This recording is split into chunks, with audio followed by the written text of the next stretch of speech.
Hi traders, welcome back to దాని Telugu YouTube channel. So చాలా మంది ట్రేడర్స్ యూజువల్గా మనకి ఏదైనా ఒక స్టాక్స్లో కానీ మనకి ఇండెక్స్లో కానీ యూజువల్గా బ్రేక్అవుట్ అయిన వెంటనే ఆ డైరెక్షన్లో బ్లైండ్గా మనకి బై చేయడం జరుగుతుంది. అండ్ దాని తర్వాత కొంతసేపటి తర్వాత మార్కెట్ అనేది మళ్ళీ రివర్స్ అవుతుంది అనమాట. సో ఇలా చాలా మంది ట్రేడర్స్ అనేది మార్కెట్లో ఉన్న వాళ్ళకి కంపల్సరీ ఎక్స్పీరియన్స్ చేస్తూ ఉంటారు. సో ఒక ప్రొఫెషనల్ ట్రేడర్ అనేది బ్రేక్అవుట్ స్ట్రాటజీని ఎలా ట్రేడ్ చేస్తారు అండ్ ఒక 7 కన్ఫర్మేషన్ చెక్ లిస్ట్ అనేది ఈరోజు ఈ వీడియోలో డిస్కస్ చేస్తాను. సో దాన్ని బట్టి మనం బ్రేక్అవుట్స్ ఎలా మనం ట్రేడ్ చేయాలి అండ్ ఫేక్ బ్రేక్అవుట్స్ అనేది ఎలా మనకు తగ్గించుకొని మన ట్రేడింగ్ అక్యురసీ ఎలా పెంచుకోవాలి అని చెప్పేసి అనేది ఈరోజు ట్రెండ్ బ్రేక్అవుట్ స్ట్రాటజీలో మనకి కంప్లీట్ డీటెయిల్స్ అనేది మనం డిస్కస్ చేద్దాము. Before going to the content, ఎవరైతే మన దన్ Telugu YouTube channel first time కనుక వచ్చినట్లయితే ముందుగా మన ఛానల్ని సబ్స్క్రైబ్ చేసి పెట్టుకోండి, ఎందుకంటే ఇలాంటి ఇంట్రెస్టింగ్ కంటెంట్ మిస్ అవ్వకుండా ఉంటారనమాట. సో ముందుగా బ్రేక్అవుట్ అంటే ఏంటి? సో యూజువల్గా మార్కెట్ అనేది ఒక రేంజ్లో మూవ్ అవుతుంటుంది. మేజర్గా అయితే మనకి ఒక సపోర్ట్ జోన్ అండ్ రెసిస్టెన్స్ జోన్లో మనకి ఒక రేంజ్లో మూవ్ అవ్వడం జరుగుతుంది. సో ఈ రేంజ్ నుంచి మనకి స్ట్రాంగ్ అప్ సైడ్ మనకి బ్రేక్అవుట్ అయినది ఇచ్చినట్లయితే మనకి దాన్ని అప్ ట్రెండ్ అని అంటాము.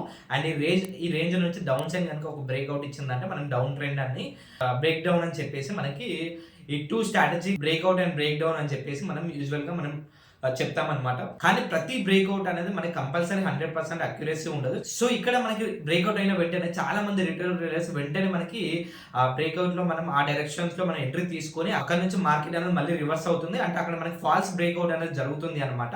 సో ఇలాంటి ఫాల్స్ బ్రేక్అవుట్స్ అనేది జరగకుండా మనం ఒక 7 కన్ఫర్మేషన్ చెక్ లిస్ట్ అనేది ఈ వీడియోలో చూద్దాము.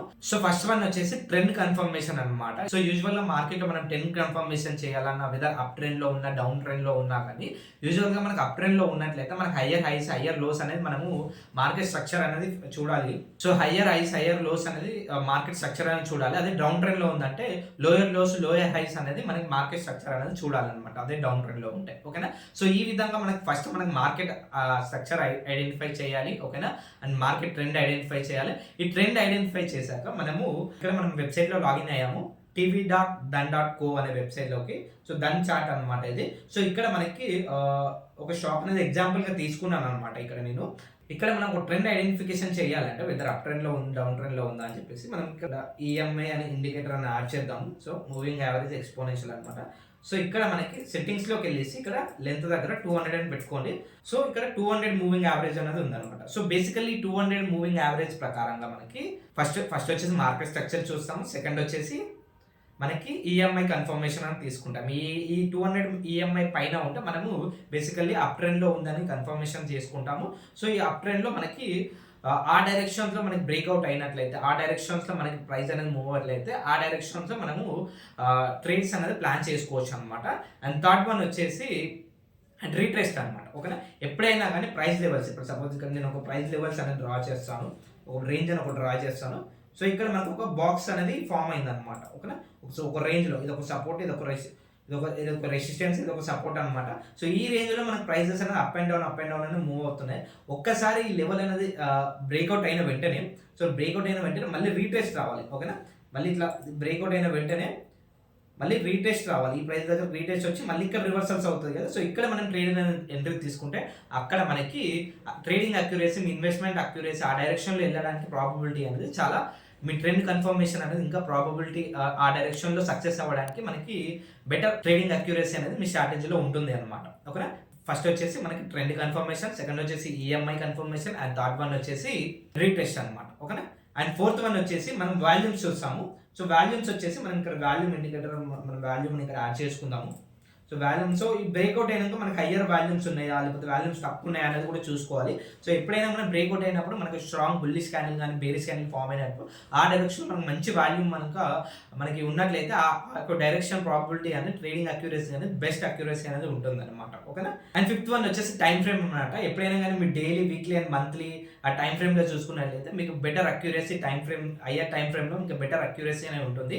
అండ్ సిక్స్త్ వన్ వచ్చేసి మీరు ఎప్పుడైనా కానీ ఇలాంటి బ్రేక్అవుట్స్ ఐడెంటిఫై చేసినప్పుడు, ఒక రేంజ్ బ్రేక్అవుట్స్ కానీ ఒక రేంజ్ బ్రేక్అవుట్స్ మీరు ఐడెంటిఫై చేసినప్పుడు ఎప్పుడైతే మేజర్ ఈవెంట్స్ ఉంటాయి లైక్ ట్రంప్ రిలేటెడ్ న్యూసెస్ కానీ, జియో పాలిటిక్ న్యూసెస్ కానీ, సో ఇలాంటి ఇలా గ్లోబల్ న్యూసెస్ ఇంకా ఉన్నట్లయితే అలాంటి టైంలో ఈ స్ట్రాటజీ యొక్క అక్యురసీ అనేది తగ్గుతుంది. సో దట్ మీకు అలాంటి న్యూసెస్ టైంలో మీరు ఈ బ్రేక్అవుట్ స్ట్రాటజీ అనేది మనం అవాయిడ్ చేయడం బెటర్ అనమాట. ఓకేనా? సో ఈ విధంగా మనకు ట్రెండ్ ఐడెంటిఫికేషన్ బ్రేక్అవుట్ ద్వారా సో ఈ చెక్ లిస్ట్ పారామీటర్స్ ద్వారా మనం ట్రేడింగ్ అక్యురసీ బ్రేక్అవుట్ అక్యురసీ అనేది పెంచుకోవచ్చు.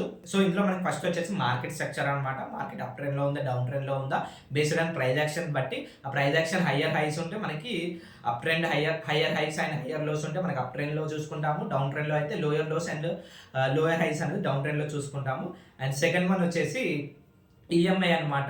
సో 200 ఈఎంఐ ఉంటే మనకు అప్ సైడ్ అప్ ట్రెండ్ అని మనం కన్సిడర్ చేయొచ్చు. ఈఎంఐ 200 బిలో ఉంటే మనకి డౌన్ ట్రెండ్ అని చెప్పేసి మనము ఈఎంఐ కన్ఫర్మేషన్ కూడా తీసుకోవాలి.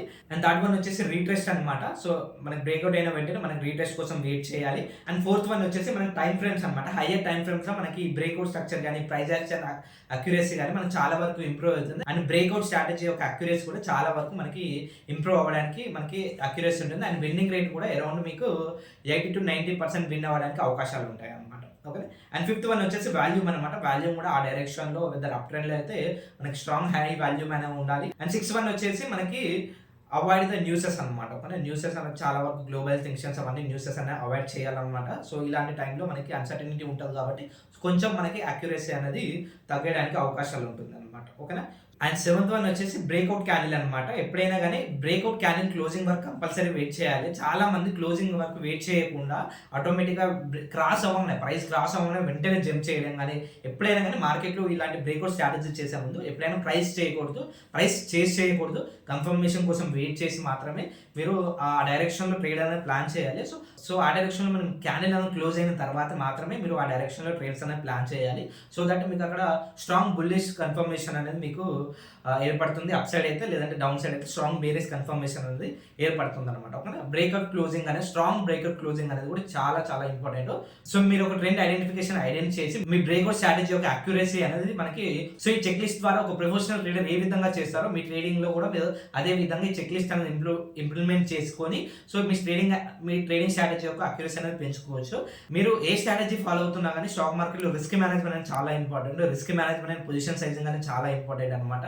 మీరు ఎన్ని ట్రేడ్స్ చేసినా కానీ అందులో మీరు మీ ప్రాపర్ పొజిషన్ సైజింగ్ మెయింటైన్ చేస్తూ and proper risk management plan చేస్తూ కన్సిస్టెన్సీ అండ్ డిసిప్లిన్ గా మీరు లాంగ్ టర్మ్ లో చేసినట్లయితేనే బెటర్ అక్యురసీ అనేది ఉంటుంది. సో మీ ట్రేడింగ్ జర్నీలో ఈ చెక్ లిస్ట్ అనేది కన్ఫర్మేషన్ చేసుకొని ఒక ప్రాపర్ రీసెర్చ్ చేసుకొని అప్పుడు మాత్రమే మీరు ప్రాపర్ ఇన్వెస్టింగ్ అనేది ట్రేడింగ్ చేయాలి అనమాట. సో ఇంకా మీకు ఏమైనా డౌట్స్ ఉన్నట్లయితే కింద కామెంట్ సెక్షన్ లో మెన్షన్ చేయండి. నేను డైరెక్ట్ గా రిప్లై ఇస్తాను. సో వీడియో నచ్చినట్లయితే కంపల్సరీ లైక్ చేసి friends and family members share చేయండి. See you in the next video. జై హింద్. Investments in the securities market are subject to market risk.